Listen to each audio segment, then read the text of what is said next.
Hello everyone, नमस्ते। Welcome to flavoured with love by Priyanka. I hope आप सब बहुत अच्छे हो। और आज एक वीकडे है, मैंने सोचा आज व्लॉग शूट करती हूँ। आज मुझ में थोड़ी एनर्जी थी। बर्थडे पे अगर आपने मेरे शॉर्ट वीडियोस देखे हैं तो मेरा पैर बिल्कुल ट्विस्ट हो गया था और मोच आ गई थी। उसके बाद मैंने कोई भी वीडियोस खास शूट नहीं किए थे। उसके बाद मैं आज ही कर रही हूँ। आज मैंने सोचा ये मैंने कुछ प्लांट्स प्रोपगेट किए थे जिनमें रूट्स अच्छी वाली आ चुकी हैं इस प्लांट में। इसको बारबी डॉल नाम से जानती थी मैं। इंडिया में तो माली भैया या नर्सरी वाले भैया इसे बारबी डॉल ही कहते थे। मुझे इसका साइंटिफिक नेम नहीं याद आ रहा अभी। उसे मैंने प्रोपगेट किया था और बहुत हेल्दी रूट्स आ गई हैं। तो एक तो आज मैं उसे प्लांट में डालने वाली हूँ। इंडोर प्लांट है, बहुत ज़्यादा रोशनी नहीं चाहिए होती इसे और बहुत अच्छा लगता है लंबा होकर। तो एक तो मैं उसे प्रोपगेट कर रही हूँ और साथ ही मेरा करी लीफ प्लांट जो मैं बहुत दिन से टाले जा रही थी, आज मैं उसकी हार्ड प्रूनिंग करने वाली हूँ। समर्स चल रही हैं तो ये अच्छा टाइम है उसकी प्रूनिंग करने का। तो इंडोर प्लांट के लिए ये मैंने जो सॉइल ली है ये ज़्यादा पुरानी नहीं है। इसमें थोड़ा सा मैं फर्टिलाइज़र डाल रही हूँ, ये ग्रैन्युलेटेड फॉर्म वाला, ताकि सॉइल में और थोड़ी एनर्जी आ जाए प्लांट की ग्रोथ को सपोर्ट करने के लिए। और बस फिर एक छोटा सा होल बनाकर ये रूट्स के साथ इसको डाल दूँगी जो मैंने प्रोपगेशन किया है। इसमें से जो ड्राइड लीव्स हैं उन्हें मैं हटा दूँगी ताकि प्लांट अपनी ग्रोथ पे एनर्जी फोकस करे, ना कि इन ड्राइड लीव्स को ठीक करने में। और उसके बाद बस इसे सेटल करके बहुत सारा पानी दे देंगे। जब भी आप कोई नया प्लांट लगाओ ना या रीपॉटिंग करो तो पानी बहुत अच्छे से देना चाहिए ताकि रूट्स नई मिट्टी में सेटल हो जाएं पानी के साथ ही। चलिए अब करते हैं इस करी पत्ता की हार्ड प्रूनिंग। देखिए कितना लंबा और अच्छा ग्रो हो रहा है। ये मैंने लास्ट ईयर एक फ्रेंड से लिया था, बहुत छोटा बेबी सा प्लांट था और उन्होंने मुझे इतने प्यार से दिया था और ये इतने प्यार से ग्रो भी हो रहा है। मुझे बहुत अच्छा लगता है इसे देखकर। इसको विंटर्स में मैंने एक बहुत ही रोशनी वाली विंडो में रख दिया था और फिर अब गर्मियों में बाहर लाई थी। वैसे मैं थोड़ा सा लेट हो चुकी हूँ इसको प्रून करने में, क्योंकि समर स्टार्टिंग में या स्प्रिंग में प्रूनिंग कर दो तो अच्छा रहता है। लेकिन अभी भी समर बची है। मैंने थोड़ी सी रिसर्च की कि अगर अभी भी समर में 60 डेज जैसे बचे हैं ना तो आप अभी भी करी लीव्स को प्रून कर सकते हो, वो ग्रो हो जाएगा। तो I am hoping for the same, fingers are crossed. और वैसे मेरा एक्सपीरियंस भी ऐसा ही है कि मैं बेंगलोर में लगभग 30 के आसपास टेम्परेचर में इसको प्रून कर देती थी तो ये फिर से खिल जाता था। ऐसा इसलिए करना चाहिए ताकि कड़ी पत्ता जो है ना लेगी ना बढ़े। मतलब अभी आप देख रहे हो ना ये कितना लंबा सिंगल ब्रांच लंबा बढ़ता जा रहा है, बढ़ता जा रहा है। ये सारे करी लीव्स हार्वेस्ट किए हैं अभी मैंने इससे आपके सामने ही।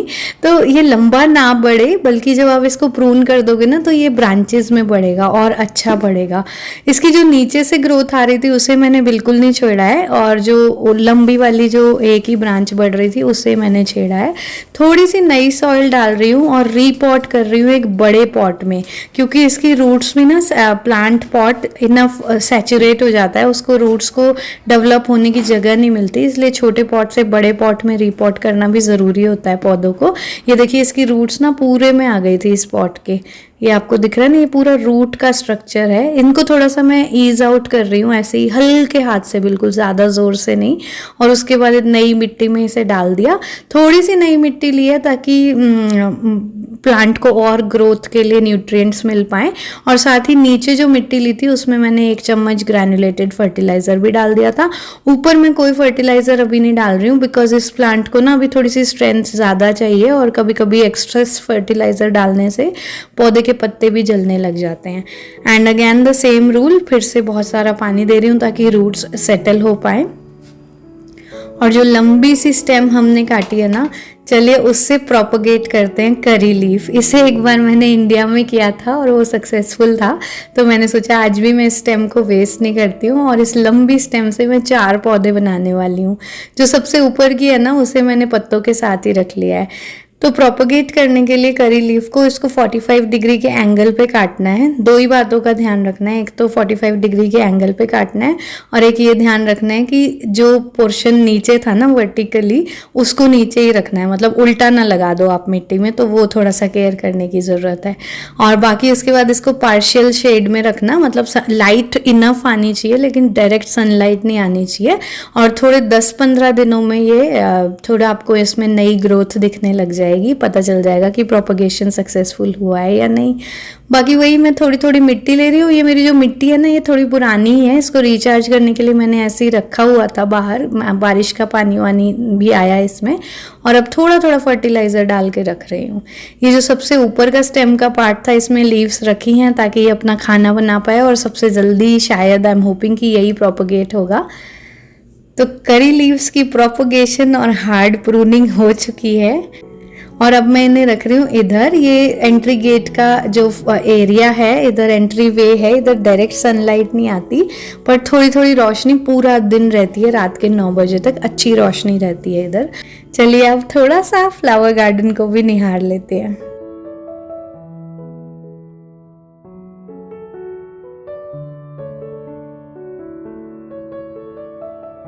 अब जो इतने सारे करी लीव्स हार्वेस्ट किए हैं भाई, इनका भी कुछ बढ़िया करना चाहिए। तो एक्चुअली मैं इन्हें स्टोर करने वाली हूँ फ्रीज करके। मैंने सोचा उससे पहले इन्हें अच्छे से क्लीन कर लेती हूँ, तो क्योंकि थोड़े से बग्स भी आ रहे थे करी प्लांट में मेरे, मतलब मीली बग्स की शुरुआत थी। मैंने एक पिछली वीडियो में आपको दिखाया भी था, मैंने नीम ऑयल स्प्रे किया तो वो कंट्रोल हो गया, बहुत नहीं फैला, लेकिन फिर भी थोड़े बहुत बग्स हैं और उनका शक रहता है ना कि उन्होंने एग्स ना ले कर दियो, इसलिए मैं इन लीव्स को बहुत डिटेल में थॉरली क्लीन करके ही स्टोर करने वाली हूँ। और जो भी कोई मुझे लीव्स पे शक हो रहा है ना, थोड़े बहुत बग्स हैं, उन्हें तो मैं बिल्कुल डिस्कार्ड कर दूंगी। और पहले मैं इसे 1 टेबलस्पून नमक डाल के पानी में 2-3 घंटे के लिए एकदम डिप करके छोड़ दूंगी, ताकि अगर कोई बग्स जिंदा है तो वो मर भी जाए। नमक के पानी में मैं छोड़ रही हूँ इसे, और उसके बाद वेजिटेबल क्लीनर से क्लीन करूंगी। चलिए अब बात करते हैं आज के पीआर के बारे में। This is from the brand Ciarra and it is called a nosh oven. What is special about it is it's not just a regular oven और air fryer, it is a steam oven. मैं बहुत excited हूँ दोस्तों इसको use करने के लिए। You know why? सबसे पहला रीजन है कि बहुत सारी ऐसी चीजें होती है, आपने ना मेरी रेसिपीज में भी मुझे देखा होगा पीछे, जब भी मैं कुछ ब्रेड्स बेक करती हूँ तो उनमें अच्छा क्रस्ट लाने के लिए I usually put a bowl of water inside the oven so that the bread bakes very nicely and gets crusty from the top. Also it rises really well. When the steam is there in the oven, it helps your bread to rise to its perfect levels. That's why steam helps. तो इसीलिए मैं बहुत excited हूँ. This oven has a inbuilt water slot wherein you can put the water and then it will generate steam while baking already. So it has 8 different functions including vapor bake, only steaming, you can steam veggies just like your regular pan steaming. Also you can do air frying with this little oven. Also another thing that I am excited most about is steam reheating. तो दोस्तों already बहुत सारी studies ने ये prove कर दिया है कि माइक्रोवेव्स हेल्थ के लिए उतने हार्मफुल नहीं होते, but my thought process is a little different. आप मुझे जानते हो तो आपको पता होगा मैं ऐसी हर चीज से थोड़ा थोड़ा दूर रहना पसंद करती हूँ which can be little harmful in long run. So that's why I am excited because this oven का manual says it can be used for steam reheating. So I am going to use it for everything and I'm going to test it in front of you only, and then you can decide whether it is a good oven or not. Let's open it first and then put it to good use today. तो दोस्तों this cute little Nosh oven by Sierra is really versatile as it has 8 functions in this one small appliance. It is going to look great on the countertop as well. You can already see the build which is so fine, and this great oven can clean itself. I will show you the whole process now. One more really good speciality of this cute little appliance is that it has a special function called 20-second steam out. So when you're steaming the vegetables in it, it will ensure that the nutrients are locked in the vegetables. So before completing the cooking time, it will automatically steam out so that all the nutrients and flavors are locked in your food, so that the food is tender and juicy as well. It will lock in all the good features of the vegetables.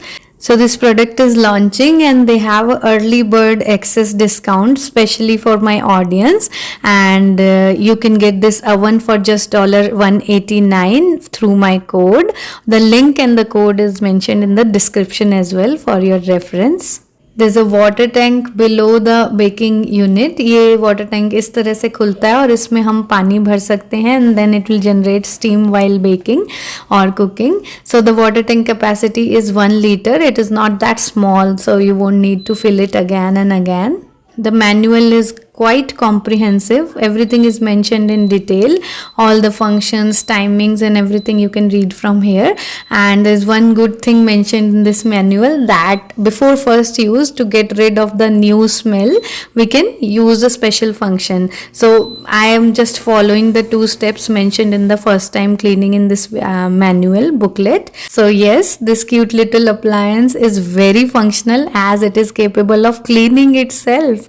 And I'm glad that they have given this feature because cleaning the oven can be a real task, you know, if you know.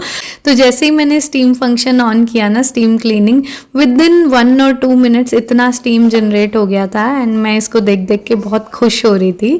तो दोस्तों, जब नया oven आया ही है तो इसकी शुरुआत करते हैं कुछ मीठे के साथ. तो जब तक स्टीम क्लीनिंग हो रही है, मैंने सोचा मैं मैंगो चीज़ केक का बेस तैयार कर लेती हूँ. वैसे ना मुझे यूएस के मैंगोज ज़्यादा अच्छे लगते नहीं हैं और इंडियन मैंगोज यहाँ हमेशा अवेलेबल होते नहीं. एनीवेज, मेरे पास आज ये 2 मैक्सिकन वाले मैंगोज रखे थे, उनको मैंने प्योरी कर लिया है 4 चम्मच चीनी और थोड़े से दूध के साथ. तो बेसिकली एक मैंगो मिल्क शेक टाइप बना लिया, बट थिक वाला. दूध बहुत कम डाला है, लाइक हाफ अ कप. और फिर मैं ये पूरा 200 ग्राम्स का पैकेज यूज़ कर रही हूँ फिलाडेल्फिया क्रीम चीज़ का. इसे मैंने थोड़ा सा सॉफ्टन करने के लिए डाल दिया अपने स्टैंड मिक्सर के बोल में, स्पीड 6 और 7 पे. अब ये थोड़ा फ्रिज से निकली थी ना, तो इजीली सॉफ्टन नहीं हो रही थी, इसलिए मैंने साथ ही इसमें मैंगो का प्योरे भी डाल दिया जो बनाया था. इन दोनों चीज़ों को थोड़ा सा मिक्स होते ही मैंने इसमें 1 कप के करीब डाला है हैवी व्हिपिंग क्रीम. 1 टीस्पून डाल रही हूँ वनीला एक्सट्रैक्ट और साथ में पहले मैंने इसमें आधा टिन डाला था कंडेंस्ड मिल्क, लेकिन बाद में आप मुझे देखोगे कि I will put it whole because थोड़ा मीठा कम लग रहा था. साथ ही डाल रही हूँ 4 टेबलस्पून कॉर्नफ्लावर को थोड़े से पानी के साथ इस तरह से स्लरी बनाकर. ये स्लरी बना के डाल रही हूँ ताकि कोई डाउट ना रह जाए लम्प्स का. मैं बाद में इस मिक्सचर को स्ट्रेन नहीं करने वाली, वरना जो प्रोफेशनल चीज़ केक बेकर्स होते हैं ना, वो इस मिक्सचर को बेक करने से पहले एक बार स्ट्रेन भी कर लेते हैं, बट वो मैं नहीं करने वाली हूँ उतनी मेहनत. साथ ही आप मुझे देख रहे हो कि अभी लंच टाइम हो रहा है, तो मैं डोसा बना रही हूँ आज अपनी फैमिली के लिए. सांभर मैंने सुबह बनाया था, सांभर डोसा का हम लंच कर रहे हैं. स्टीम क्लीनिंग हो चुकी है and that's how it opens. Look at the steam. इसके बाद सिर्फ इसे मैंने वाइप किया और बहुत अच्छे से क्लीन हो गया था. लेकिन इस ओवन के मैनुअल में फर्स्ट टाइम यूज़ से पहले क्लीनिंग का एक और स्टेप था, तो मैंने सोचा मैं वो भी लगा देती हूँ अब करने के लिए. तो मोड में चूज़ करना था first default mode and just switch it on. तो डिफ़ॉल्ट मोड में 20 मोर मिनट्स इसको अच्छे से क्लीन करना है और उसके बाद it is ready to use. अब जब तक ये हो रहा है, हमारा चीज़ केक का मस्त सा बैटर बन चुका है. चीज़ केक बहुत टेस्टी बना था दोस्तों. तो देखा आपने कितना इजीली मैंने बैटर बना दिया. और अब मैं आपको एक और बहुत ही फन सी टिप देती हूँ. पता है, कई बार हम सोचते हैं कि हमारे पास अवन के बेकिंग डिशेस नहीं है ना, कैसे बेक करें. दोस्तों, दुनिया का हर अवन स्टेनलेस स्टील प्रूफ होता है, मतलब कोई भी स्टेनलेस स्टील का बर्तन हर अवन में जा सकता है. अब आपको तो पता ही है, मुझे 1-1.5 साल ही हुआ है यूएस आए हुए, तो मैंने यहाँ पर अभी हर टाइप के बर्तन नहीं लिए हैं. मैंने अभी तक रेमिकन्स यहाँ पे नहीं लिए हैं, तो मेरे पास आज रेमिकन्स नहीं है. So I am baking it in steel के रेगुलर कटोरीज. सारे अवंस में स्टेनलेस स्टील जा सकता है, ठीक है. एल्यूमिनियम सिर्फ इसलिए मिलता है अवंस के लिए क्योंकि वो बहुत अच्छा एक कंडक्टर होता है हीट का, इसलिए एल्यूमिनियम में लोग बेकिंग करते हैं, वरना स्टील बिल्कुल 100% अवन प्रूफ है. तो चलिए अब हमारे चीज़ केक को रखते हैं इस अवन में बेक होने के लिए. पूरे अच्छे से क्लीनिंग हो चुकी है. Look at that steam, wow. Bake करने के लिए चीज़ केक को मैं वेपर बेक में रख रही हूँ because I want it to be moist and tender. और चीज़ केक को हमेशा स्टीम बाथ में ही बेक किया जाता है, रेगुलर ओवंस में भी. तो मैं चीज़ केक को वेपर बेक मोड पे 40 मिनट्स के लिए बेक करने के लिए रख रही हूँ. और मिड टाइम में ना जब 20 मिनट्स रह गए थे तो मुझे रियलाइज़ हुआ, बिकॉज ये छोटा अप्लायंस है तो हीट बहुत जल्दी जल्दी सर्कुलेट हो रही है, ऊपर से थोड़े चीज़ केक्स मुझे अभी से ही डार्क लगने लग गए थे। So I change the mode to regular baking mode और फिर मैंने इसको और 20 मिनट्स तक बेक किया था। दोस्तों मैंने ना बहुत तरह के अवन्स पे काम किया है and I really love that this little oven has a fan also for circulating heat, and I mean I'm just amazed with all the functions that it has given in this little size. चलिए अब मैं बना रही हूँ आज garlic bread का dough, because इस oven में हम स्टीम करके आज ब्रेड भी बनाने वाले हैं and we are going to see the difference. तो ये मेरी ब्रेड की फेवरेट मोस्ट रेसिपी है। मुझे जब भी ब्रेड बनानी होती है ना और बहुत टाइम नहीं होता कुछ नया एक्सपेरिमेंट करने का, तो this is my go to recipe. 500 gram मैं डाल रही हूँ फाइन सेमोलिना, 100 ग्राम्स डाल रही हूँ गेहूं का आटा, एक पैकेट यानी कि 2 टीस्पून है ये इंस्टेंट ईस्ट। इंस्टेंट ईस्ट ना आप ऐसे ही डायरेक्टली आटे के साथ डाल सकते हो, इसे पहले प्रूफ करने की ज़रूरत कभी नहीं होती, तो I prefer instant east rather than active dry east. साथ में 2 टेबलस्पून चीनी और 1 टेबलस्पून नमक डाला है आटे में, और साथ ही 5 से 6 गार्लिक क्लोव्स को क्रश करके डाल रही हूँ, और थोड़ा और गार्लिक का फ्लेवर एनहांस करने के लिए 1 से 1.5 टीस्पून गार्लिक पाउडर भी डाल दिया। अब इसे मैं स्टैंड मिक्सर में थोड़ा थोड़ा पानी करके डालती रहूँगी, इस डो को बनाएंगे हम। तो जब ये 70-80% डो तैयार हो जाए उसके बाद इसमें 2 से 3 टेबलस्पून ऑलिव ऑयल डालना है, और जैसे ही डो इस तरह से हुक पे कंबाइन होने लग जाए ना तो समझिए कि डो बन चुका है। इससे ज़्यादा इसको नीड नहीं करना वरना ग्लूटेन स्ट्रक्चर ब्रेक हो जाएगा। हाथ से गूंदोगे तो 10 से 15 मिनट तक आप स्ट्रेच एंड फोल्ड कर करके गूंद लेना। इसके बाद इसको अच्छे से ऑयलिंग करके मैंने बंद ओवन के अंदर डो को प्रूफ होने के लिए रख दिया है। दोस्तों सियारा ओवन को भी आप फर्मेंटेशन के लिए या डो प्रूफिंग के लिए या दही बनाने के लिए यूज़ कर सकते हो। It's has a special function called fermentation. अभी लेकिन बेकिंग कर रही हूँ इसलिए मैंने अपने दूसरे ओवन में आटा रख दिया है प्रूफ होने के लिए, और यहाँ हमारे चीज़ केक्स बन के तैयार हैं and just look at them. इतने टेस्टी चीज़ केक्स बने थे ना कि मैं बता नहीं सकती, अभी स्लाइस करके भी दिखाऊंगी आपको। एनीवेज अब रात हो चुकी है, मैं डिनर बनाने किचन में आई हूँ और हमारा डो बिल्कुल प्रूफ हो चुका है, और मेरी स्माइल उसको देख के आ गई है क्योंकि बहुत अच्छा ग्लूटेन स्ट्रक्चर दिख रहा है आटे में। और साथ ही जो दिन में करी लीव्स को डिप करके छोड़ा था उसे भी अब मैं एक बार धो लूँगी, और उसके बाद अपने जो रिचार्जेबल वेजिटेबल वॉश अप्लायंस है उससे थोड़ा सा नमक और डाल के इससे वॉश करने वाली हूँ।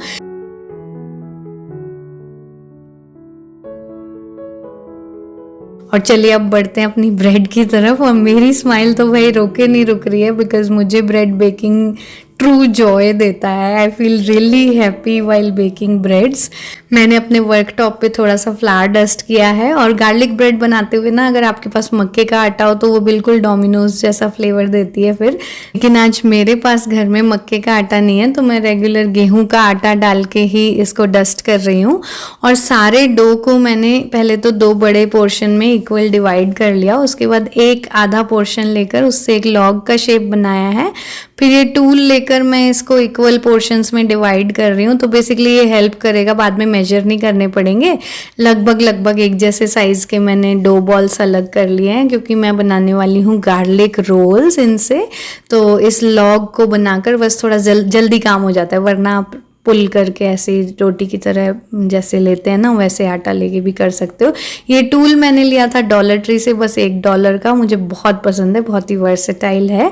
अच्छा, जो ब्रेड रोल्स है ना उनको बनाने का ये ट्रिक है कि या तो आप सारी क्रीज को नीचे की तरफ पुल करते जाओ, ये प्रोफेशनल बेकिंग वाली ट्रिक है। चलिए अब आपको क्लोजअप भी दिखाती हूँ। बेसिकली आपको प्लेन डो बॉल बनाना है और उसके नीचे सारे क्रीज लाकर उन्हें पिंच करके सील कर देना है ताकि ब्रेड का बन ऊपर से स्मूथ लगे। इस तरह से नीचे सारी क्रीज पुल की और उसके बाद उसे नीचे ले जाके पिंच कर दिया, सील कर दिया, बंद कर दिया। ये हो गया बेकर्स वाला तरीका। अनदर इज दिस, मेरी मम्मी का तरीका, जो हम रोटी के लोई बनाने में भी यूज़ करते हैं। हल्का प्रेशर लोगे पाम पे तो वो अपने आप सारा क्रीज एक साइड में आ जाएगा और नीचे सील कर दो, रख दो, दैट्स इट। इस तरह से मैंने सारे ये रोल्स बना लिए हैं और अब यहाँ पर हल्के से मिल्क में 2 से 3 टेबलस्पून मिल्क में इक्वल क्वांटिटी का ऑलिव ऑयल डालकर सारी चीज़ों को ब्रश कर रही हूँ ताकि ये इनका क्रस्ट हार्ड ना हो जाए। अगर आप एग खाते हो तो यहाँ पे एक एग वॉश भी यूज़ कर सकते हो, एग को बीट करके उससे ब्रश कर सकते हो।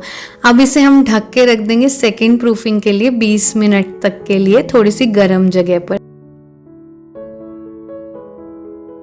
अब जो ये डो बचा है ना, इसकी मैं Domino's style stuffed garlic bread बनाने वाली हूँ। उसके स्टफिंग के लिए मैंने यहाँ पर आधा कप फ्रोज़न कॉर्न लिए हैं, थोड़ी सी इसमें ग्रेटेड मोज़रेला डाल रही हूँ और साथ में ये 1 ब्लॉक डाल रही हूँ ये माइल्ड चेदार चीज़ का। तो ये वाला जो ब्रांड है ना, इसमें वेजिटेबल रेनेट है। यहाँ के मुझे भी थोड़ी सी R&D करनी पड़ी क्योंकि चीज़ में भी कई बार एनिमल रेनेट यूज़ होता है, लेकिन अगर आप भी हमारी तरह वेजिटेरियन हो ना तो this brand is safe to use और टेस्ट भी काफ़ी अच्छा है। और मैंने चीज़ डाल दी। उसके बाद मैं डाल रही हूँ ये स्नैपिन का चीज़ी गार्लिक ब्रेड मिक्स 1 चम्मच, अपने टेस्ट के अकॉर्डिंग एडजस्ट कर लेना। और स्नैपिन ब्रांड के सारे सीजनिंग मुझे इंडिया से बहुत पसंद है। अगर आप US में हो ना तो एक बार ये ट्राई करना, आपने ये ट्राई नहीं किया है तो, बिकॉज ये देसी फ्लेवर देता है थोड़ा। स्नैपिन मुझे बहुत पसंद है, इनकी पिज़्ज़ा सीजनिंग हो या ये हो या हर्ब्स हो, सारी चीज़ें अच्छी हैं। अच्छा, अब जो मैंने जो डो के 2 टुकड़े किए थे उसमें से एक को रोल आउट कर लिया है ऐसे बड़ी सी रोटी में और आधे पोर्शन पे ये फिलिंग रख के उसको इस तरह से सील कर रही हूँ, जैसे हम गुजिया को भी करते हैं। और कुछ लोगों के गुजिया स्किल्स तो बहुत ही अच्छे होते हैं, मेरे ठीक ठीक हैं बस। तो इस तरह से इसको पिंच कर करके सील कर रही हूँ।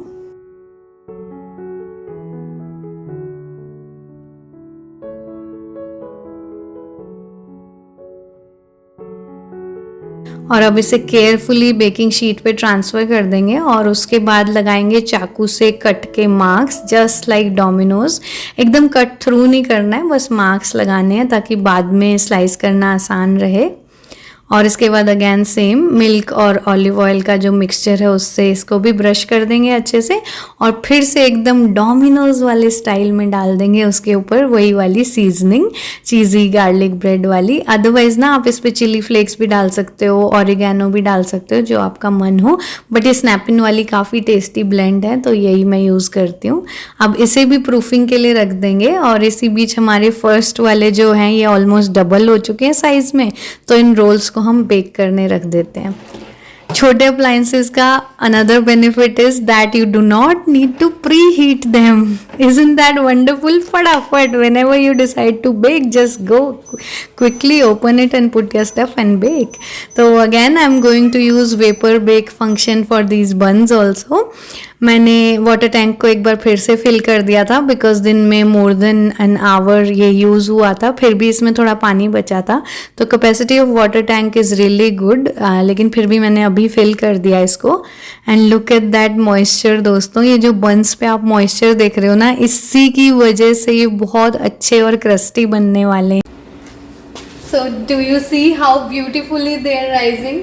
This is because their crust is not drying up quickly because of the steam, humidity from the steam, and that's why they are rising to their full potential. यही चीज़ स्टीम ओवन्स की best है। अगर आप bread baking enthusiast हो तो steam baking एक बार ज़रूर try करके देखनी चाहिए। एंड आई एम श्योर ये जो छोटू सा ओवन है मेरे बहुत काम आने वाला है, specially because of this feature.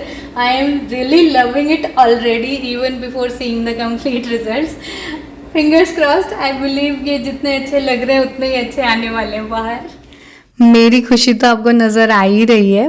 Mid time में ना मुझे लगा कि मैंने ऊपर वाले रैक में रखा है, इसे ट्विस्ट करके ट्रे को एक बार टर्न अराउंड करके मैंने नीचे वाले रैक में लगा दिया था आधे टाइम में, और फिर मैंने इसको फिर से थोड़ी देर बेक होने दिया ताकि सब तरफ इवनली बेकिंग हो जाए।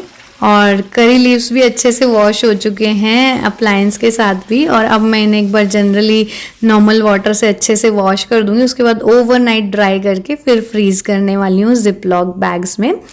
गार्लिक रोल्स अब बन के आने वाले हैं। अब मैं इनके लिए तैयार कर रही हूँ गार्लिक बटर। मैंने यहाँ पे 2 टेबलस्पून बटर को मेल्ट करके रखा है, उसमें आधा टीस्पून गार्लिक पाउडर और 1 टीस्पून ड्राइड पार्सले डाल दिया है। फ्रेश भी यूज़ कर सकते हो आप डेफिनेटली। सॉल्टेड बटर था इसलिए और एक्स्ट्रा सॉल्ट नहीं डाल रही हूँ। इन बंस को निकाल कर अब जैसे ही ये ओवन से निकलेंगे ना गरम गरम, लुक एट देम, अच्छे लग रहे हैं ना, बहुत अच्छा राइस हुआ था। I will show you the interior texture also in a bit. अब मैंने इसको जैसे ही ओवन से निकाला, इनको I have brushed with the garlic butter.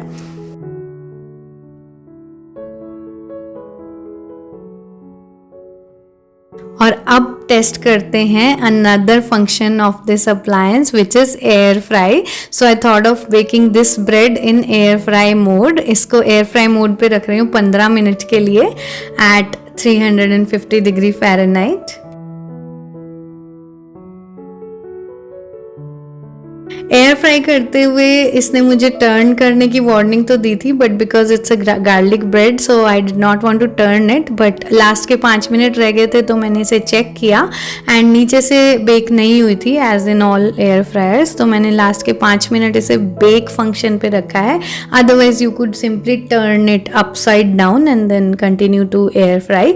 15 minute में ये बहुत अच्छी से बन गई थी। मैंने 10 मिनट एयर फ्राई किया और 5 मिनट बेक किया इसे, बिकॉज बेकिंग नीचे से होगी इसलिए। एंड लुक एट दैट, लग रही है ना डोमिनोज जैसी और बिना मैदा के, लेकिन सच बताऊं बनी उससे बहुत ज़्यादा टेस्टी थी। बहुत यमी ब्रेड्स बनी थी ये, super soft. I am going to show you the structure also from inside. बहुत सॉफ्ट बनी थी ये रेसिपी ना, नो फेल है, you have to try this. और चलिए अब इस स्टीम ओवन की बनी हुई हर चीज़ का टेक्सचर देखते हैं फ्रॉम इनसाइड। चीज़ केक ठंडा हो गया था, अब मैंने इसे स्लाइस किया है and just look at that, कितना टेंडर और जूसी लग रहा है। मुंह में पानी आ रहा है ना इसको देख के, मेरे अभी फिर से आ रहा है। इतनी स्पॉन्जी ब्रेड बनी थी, इतनी सुपर सॉफ्ट। स्मॉल अप्लायंस होने से हीट बहुत जल्दी जल्दी सर्कुलेट होती है, तो अंदर से डो एकदम ड्राई आउट नहीं हुआ, जल्दी कुक हुई है ब्रेड। और मुझे बहुत मज़ा आ रहा है इनका अंदर से टेक्सचर देख के। और बंस को तो देखिए आप कितने सॉफ्ट बने हैं। I mean if you know me, you know how much I bake and how many breads I bake, I mean how often I bake breads, so I can totally see the difference in the bake. This breads were really very soft compared to the breads made in my regular oven. And look at that crust, ये जो thin crust है ना, this is because of the steam. And I am sure मैं regularly छोटी breads अब इसी oven में बनाने वाली हूँ, and I am going to test it for reheating as well, and I will share that with you in some other video probably. ये बहुत बड़ी वीडियो ना हो जाए इसलिए। बहुत टेस्टी खाना बना था दोस्तों, and I am quite impressed with this Sierra oven. इसका डिस्क्रिप्शन में लिंक भी है, डिस्काउंट कोड भी है, and they are giving early bird discount. They're selling it at just $189 for coming few days. So you must check out the link in the description. आज के video को यहीं तक रख रही हूँ। आई होप आपको अच्छा लगा होगा एंड अगली वीडियो में आपसे फिर मिलूंगी। आपने चैनल को अगर अभी तक सब्सक्राइब नहीं किया है तो प्लीज़ कर लीजिए। I will keep on sharing such good recipes and a lot more from my home and garden and kitchen with you, and thank you so much for watching this video. Bye bye.